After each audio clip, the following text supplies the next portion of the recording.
Barrasso. Well, thanks, Mr. Chairman. Ms. Norris, so the Forest Service has come out with a 10-year strategy to combat wildfire crisis, and they announced significant spending across 21 designated areas.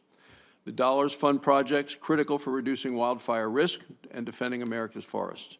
They're going to protect people's lives and livelihoods. Now, unbelievable to me, Wyoming is the only state located on or west of the Rocky Mountains that has not received any funding of these 21 designated areas under this strategy.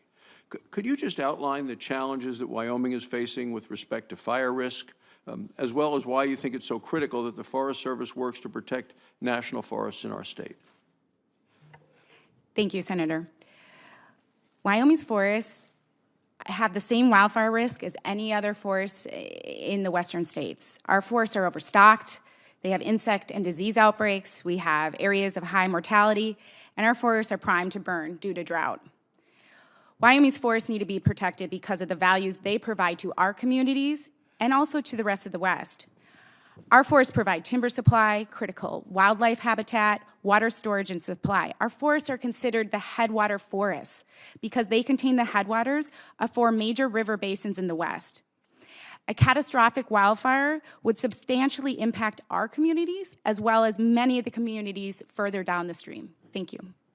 So, Ms. Rivera, in April, I sent a letter along with Senator Lummis and our Representative Harriet Hageman. We sent it to Chief Moore and to Secretary Vilsack. You may have seen it, and Mr. Chairman, I'll put it in the record. The letter details our concern over Wyoming's exclusion from this 10-year strategy to address the wildfire crisis. Later that month, we had Chief Moore was here. I asked him directly why Wyoming was excluded. I'm still waiting for answers. So, Ms. Rivera, does the Forest Service plan to protect Wyoming's forest under the 10-year strategy? Thank you for that question, Senator. As you probably know, we have invested $13 million in the state of Wyoming in the past couple of years in a variety of different funds, including Joint Chiefs, CFLRP, and others. I understand your concern about the wildfire crisis strategy investments. There are many, many places at risk in the West, as you know. The funding that we've received, we are very grateful for, but we've said multiple times, is a down payment on all the work that needs to be done in this country. And as we look at further announcements or get additional resources, we will take a hard look at Wyoming. Well, I believe this is an egregious omission, and I would look to ask that you continue to work to correct this omission. Ms. Norris, this morning the Wall Street Journal published an editorial about the impact of forest fires on the environment and the need for active forest management to prevent catastrophic wildfires.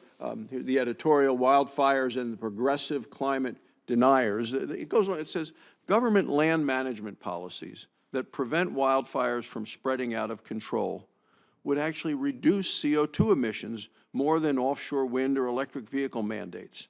Alas, it says, this doesn't fit with the climate left's book of revelations.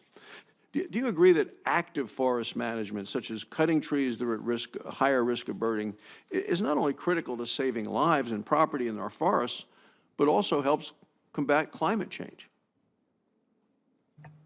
Thank you, Senator. I agree. That's an easy question. Yes, active management is needed. It's needed to help us with our mitigating the negative impacts from wildfire. A great example was in my testimony, which was in the Fish Creek fire fuel break, where we were able to control that fire and stop it from burning down homes and affecting people's lives. So yes, active management is the answer. So then, Ms. Rivera, I see you shaking your head. Yes, I know that the Forest Service, though, is spending time and money on policies like your old growth inventory that promise to make active management more difficult, it seems to me, when clearly increasing forest treatments should be the top priority. Yeah, Senator, we absolutely agree with you. That's why we're focusing on significantly scaling up our treatments as a result of our wildfire crisis strategy. We absolutely need more active management in our forests if we're going to combat this wildfire crisis. And then, Mr. Chair, my final question for Ms. Norris is, we've heard today Congress will need to act in order to ensure the federal agencies can recruit and retain a wildland firefighter workforce. Can you elaborate on how much Wyoming depends on partnerships with wildland firefighters to help defend our forests in terms of how vital it is for Wyoming to be fully staffed? Thank you, Senator. It's vital. The federal government owns 48% of the state and is responsible for 48% of that to suppress. Our wildfire community is interdependent, and any reduction in capacity will substantially impact our ability to respond.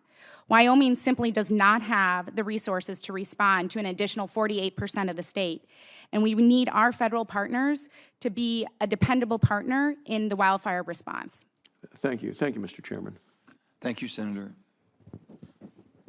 And now we have Senator Heinrich.